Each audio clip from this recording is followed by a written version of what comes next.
Hello, everybody, and welcome back to Green Impact Partners channel. We're sitting here once again with CEO Jesse Douglas. Jesse, how are you doing today? I'm doing well. How about you, Michael?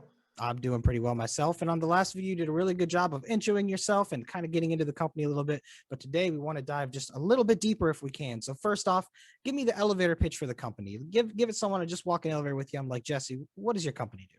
Yeah, so we are a net zero Earth impact energy and water company, and our primary focus right now is on RNG because we believe that's the most important thing we can do right now is capture methane emissions. Methane emissions are 120 times worse than carbon in year one. And if we don't capture them and use them and do something with them, we know we're not going to reduce our consumption immediately. People are not doing a great job of that, and we've got a ton of waste, and all of that waste as it decomposes creates methane. So we need to capture it. And so we're really focused around that right now, and we continue to invest in future technologies because we believe that RNG is something you're going to have to do forever, but we're a growth-based company, as much as our focus certainly is on achievement of our climate-related goals and our net zero Earth impact, we're not we're a for-profit company, and so we've got to continue growing, and we've got to do things that make us money. So we invest in the future as well.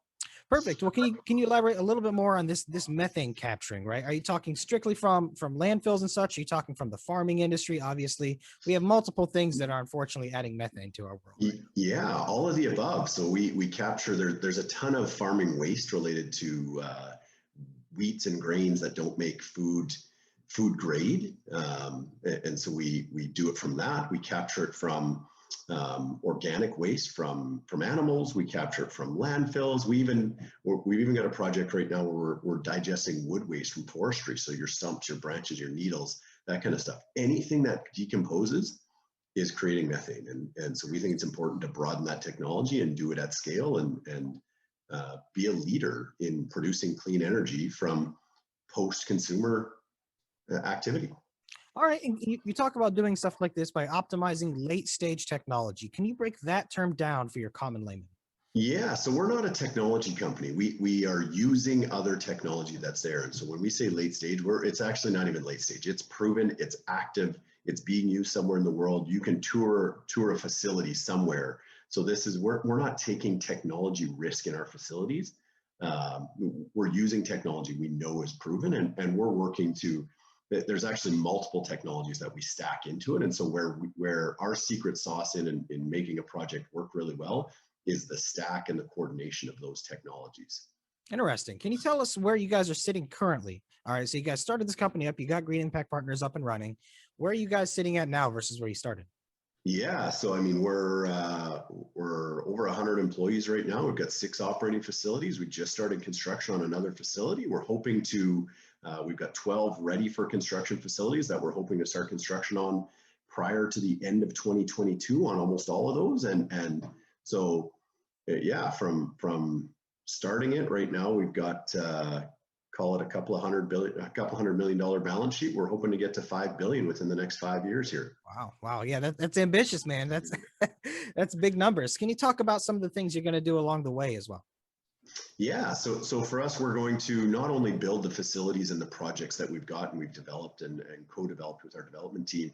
We've got we do invest in kind of future technology and things that are important in decarbonizing again everything we do. So we're investing in a peat moss replacement technology right now, which not quite yet proven, and we do that with a small piece of our balance sheet, but we think it's important. So harvesting peat moss releases an absolute immense amount of carbon into the atmosphere, and it's been banned in certain areas.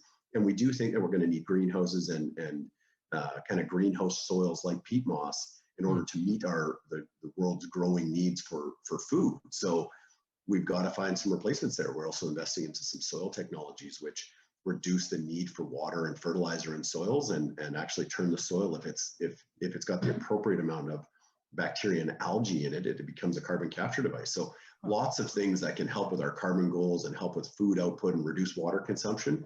For us, it's very important to get there, and so those ones, because they're not yet proven, they're a very small piece of our balance sheet. But we think as they get there and we get through the testing, it's something that we can build facilities on and work with our farmer partners and others to make sure that we're deploying them in a big way. Or if they're not deployed by us, we'll simply license them to others. So Interesting. Do you guys have any real competitors in this space? You guys are sitting in kind of a bleeding edge here. Yeah. I wouldn't say there's no competitors, but it's a small space right now for sure. There's less than 5 companies doing what we do in North America. Around the world, there are some more, but it is certainly a small space, and the market size is 92 billion already, with only a few of us in it.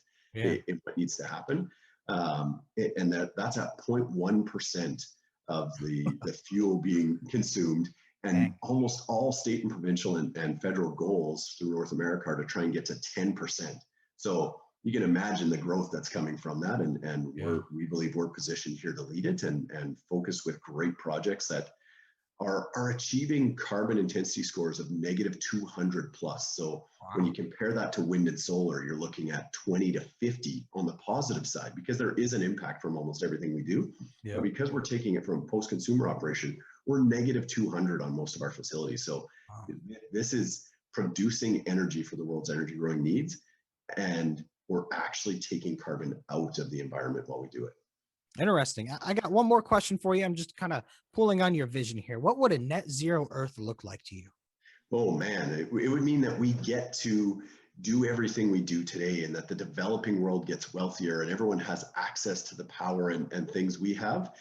And we've got a situation where we're not damaging the earth doing it. So and I believe we can find a way, right? Like, energy is not created or destroyed, and we can recycle better, and we can use better products, and we can use fast growth trees for some of our softwood based products, and we can do the right things in the right regions in the world. And where that's wind and solar, that's great, and where it's not, we've got to find alternatives.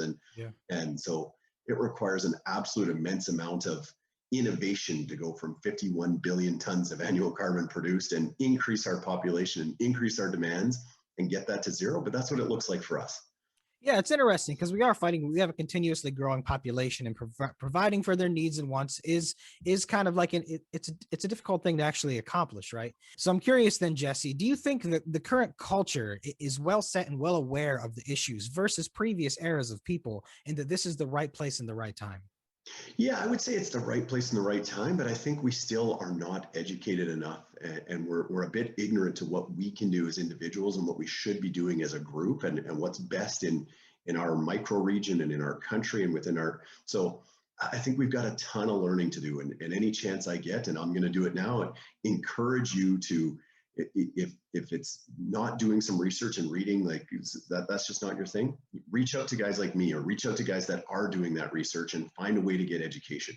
I don't care what you want to do. If you can make a little bit of a difference, it's going to take everybody doing a little bit better and helping drive innovation a little bit more all the time. So I think that's the biggest thing.